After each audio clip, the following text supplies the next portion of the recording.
जे आता मी 2015पासून जैविक खेती म्हणजे सेंद्रिय शेती जैविक पद्धतीनं करत आहे, त्याच्यामध्ये एवढे मी आनंदी आहे आणि खुश पण आहे आणि आपल्या आरोग्यासाठी पण चांगलं आहे.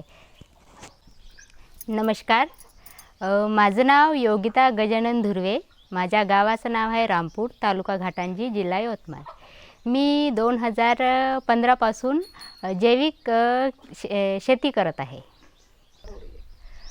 जेव्हा मी पहिले पण 2015पासून जैविक खेती करत होती, आता पण तेच करत आहे. जे आपलं द्रवजीवामृत, घनजीवामृत, दशपर्णी, निंबुवंडा अर्क, निमास्त्र, ब्रह्मास्त्र, जे 32 प्रकारची औषधी आहे, त्या पद्धतीनं मी ते आपल्या शेतीमध्ये त्या पद्धतीनं फवारणीचं पद्धत वापरत आहे.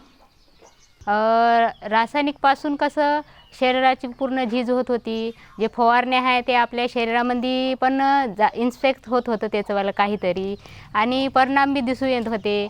आपले जे मिस्टर आहे फवारणीसाठी जात होते, म्हणजे कमजोर वाटत होते. त्यांना शरीरामध्ये थकाव खूपच म्हणजे महसूस होत होतं की हे कशामुळे होत आहे. दवाखान्यात गेलं तर काही नाही, तुम्हाला शरीराची पूर्ण झीज झाली आहे सांगत होते. खूप म्हणजे दवाखाना करायला लागत होतं. हे कशामुळे झालं की हे फवारणीमुळे झालं. याच्यानं मग मी ते थोडं थोडं कमी केलं आणि सेंद्रिय शेती पद्धतीनं वापर केला. आप ये जैविक खेती करने से पहले आपने किसी से शिक्षा ली थी, यानी कि आपको ट्रेनिंग मिली थी कैसे जैविक खेती करनी? हो, मला ते उमेद मार्फत ट्रेनिंग दिलं होतं. हैदराबादला दिलं. 1 महिना मी पुण्याला ट्रेनिंग घेतलं जैविक शेतीबद्दल, आणि हैदराबाद अजून वर्ध्याला पण घेतलं. असं म्हणजे 15-15 दिवसाला मी ट्रेनिंग घेते. ते रासायनिक कसं जे आपण बाहेरून आणत होते 3-3 हजाराचं, ते म्हणजे लगेच रिझल्ट दाखवत होतं. दुसऱ्याच दिवशी तिसऱ्या दिवशी रिझल्ट दाखवत होतं. आपण जे जैविक पद्धतीनं करतो ते म्हणजे 10 दिवसानं रिझल्ट दाखवते. ते कसं म्हणजे रासायनिकचं कसं ते 2 दिवसात रिझल्ट दाखवते, पण पूर्ण ते गायबच होऊन जाते पूर्ण. पण जे आपलं जैविकचं आहे ते टिकावून राहते, हिरवेपणा राहते. त्याच्यासाठी ते जैविकचं फवारणी केली जाते. रासायनिक शेती करत होतं तेव्हा म्हणजे खूप थकाव येत होतं, कमजोरी होत होती, काम करण्याची इच्छा नव्हती. खूपच म्हणजे मन हे होत होतं. म्हणजे 2-3 दिवस गेले म्हणजे वावरात की खूप थकाव होत होतं की आज जात नाही, बरंच लागत नाही, असं होत होतं. आता म्हणजे जैविकमध्ये काहीच वाटत नाही. तब्येतही बिघडली तरी शेतात जावं वाटते की तंदुरुस्त असावं आपण बा. फवारणी वगैरे मारल्यावर असं काही होत नाही? काहीच नाही. फवारणी ते तोंडातही गेलं तरी आपल्या शरीरामधलं पूर्ण नष्ट होऊ शकते. असं फवारणीचं आपलं हे आहे, कडूपणा. रासायनिक करत होते ना, ते आता आपण डवरा मारतो ना, ते खूपच कडक राहत होतं सुरुवातीला. रासायनिकचं म्हणजे आपण रासायनिकचं खत टाकू ते म्हणजे पूर्ण माती कडक येऊन जमीन कडक होऊन जात होती. जेव्हा आपण जैविक पद्धतीने करू ते म्हणजे नरमगार आणि मिट्टी भुसभुशीत राहत होती, आणि जे रासायनिकचं राहत होतं ते म्हणजे कडकपणा पूर्ण. केव्हाही आपण डवरा तिथं मारू शकत नाही. जर आपण आता रासायनिकमध्ये डवरा मारू तर पूर्ण ते नरमगार राहू. पैसा म्हणजे कसं त्याला पैसा लागत नाही ना. आपल्या गावामध्येच पालापाचोळा मिळतात. पैसा तो कसं आता जे औषध बनवायचं राहिलं तर काय आपल्याला गोमूत्राची आवश्यकता आहे.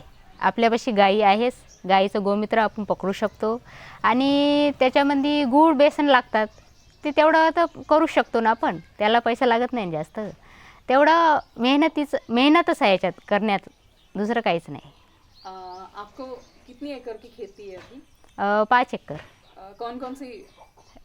तूर, कपास, सोयाबीन ये डालते. भाजीपाला है? भाजीपाला घर में घरच्या घरगुती खाण्यासाठी पालक, मेथी, टमाटे, वांग्याचे झाडं हे घरगुती खायसाठी लावतात. ओके. तो मला तर असं वाटलं होतं की हे करत करत असं म्हणजे अनुभव तर आलाच होतं, चांगलंही वाटायचं, पण एवढं माहीत नव्हतं की एवढं मी पुढं जाईन. एवढं म्हणजे पूर्ण जे आमची टीम आहे, जे सर लोकांपासून पूर्ण त्यांनी जे आता जैविक शेती करत आहो त्याच्यानं मला एवढ्या पोचवर नेलं त्यांनी. मला असं एवढा अनुभव वाटते की आता खूपच म्हणजे चांगलं केलं बा मीनं जे जैविक शेती करत आहोत. एवढ्यापर्यंत जाईन म्हणजे माहीत नव्हतं. जे आता आपण जैविक शेती करत आहो पहिल्या वर्षी उत्पन्न तर मिळतच नाही, कारण की रासायनिक केलेली शेती राहते ना, त्याच्यावर आपण आता जैविकचा वापर करत आहोत तर पहिल्या वर्षी आपल्याला उत्पन्न भेटू शकत नाही. पण त्याच्यावर आपण आता सोडून देऊ, आपल्याला उत्पन्न भेटलं नाही त्यासाठी नाही, अजून आपल्याला हिंमतीनं अजून दुसऱ्या वर्षी पण त्याच पद्धतीने करायचे आहे.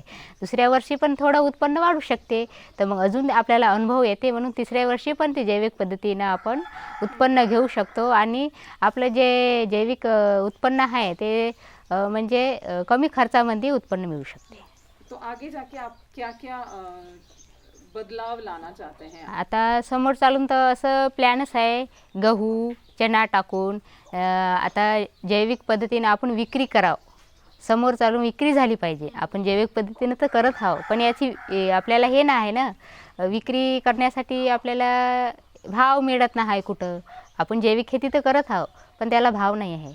याच्यासाठी आपल्याला समोर चालून असं माझं म्हणणं आहे. अभी आपको बेचने में कोई तकलीफ हो रही है? आप जैविक खेती जो कर रहे हैं वो बेचने में कैसा है?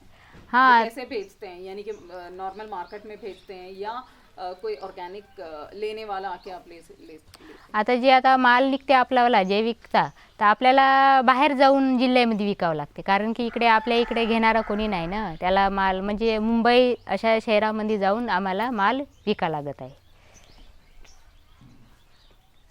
तो जैविक खेती में आ गए, आपको क्या लग रहा है कि दूसरे क्यों नहीं आ रहे हैं? उनको क्या रोक रहे होंगे? ते कसं आता ते आयतं भेटतात ना जे दुकानातून औषधी, ते आता आपण हे मेहनत आहे, जसं मेहनत लागतात करायला, फवारणी तयार करायला. आता उद्या फवारणी करायचं म्हटलं तर आपल्याला 4-5 दिवसा अगोदरच तयार करून ठेवावं लागते. आणि जे बाहेरून आणते ते लगेच आज बी जाऊ शकते आणि आजही फवारणी करू शकते. अशा पद्धतीने ते त्याचं मन हे होते शेतकऱ्यांचं. पण मी जे आता आमच्या गावामध्ये जे मी ट्रेनिंग देऊन त्यांना शिकवलं तर माझ्याकडे 20 महिला स्वतः करतात एक पण.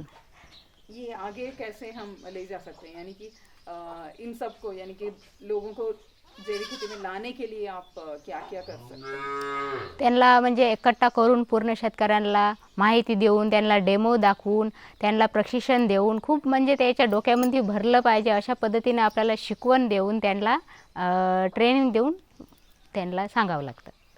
हो, माझं म्हणणं असंच आहे की आता जे समोरची पिढी आहे त्यांनी बी असं बिमारीला मात घालावं नाही.